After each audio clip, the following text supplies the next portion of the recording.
enfim, fala...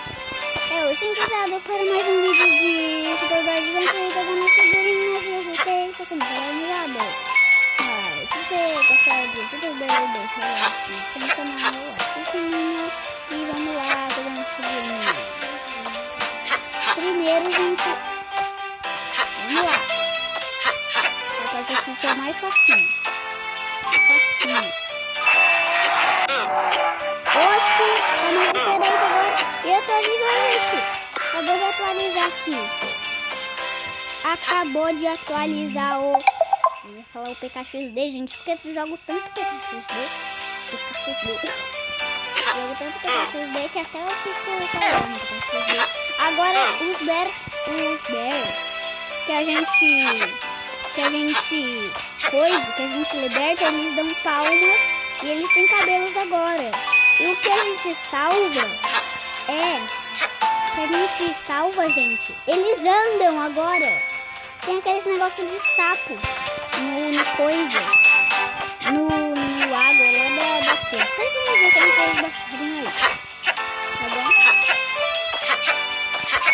Bom, a gente vai ter que pegar aquela dali, ó. É mais difícil do que eu pensava. Pegamos 19. Já tá morrendo.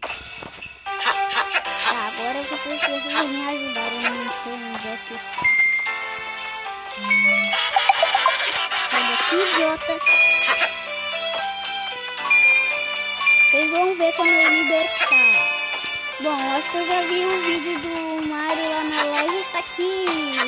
Imagina se não tivesse. Bom, pegamos todas e agora eu vou mostrar pra vocês aqui retornar o hub. E muda os nomes também, não são aqueles qualquer nomes não. O barulho tá sumido ali. Aqui, gente, tá aqui, ó. Tá andando agora. Ele anda. E eu acho que eu libertei um outro chamado Madeline. Esse aqui ele também tá andando, ele tá com cabelinho. E coça a cabeça, velho. Oi, aqui, ó, Madeline. Olha que legal.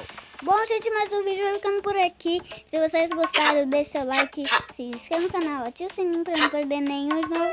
E bora lá. Eu não sabia que ainda ali, ó. Mas tchau.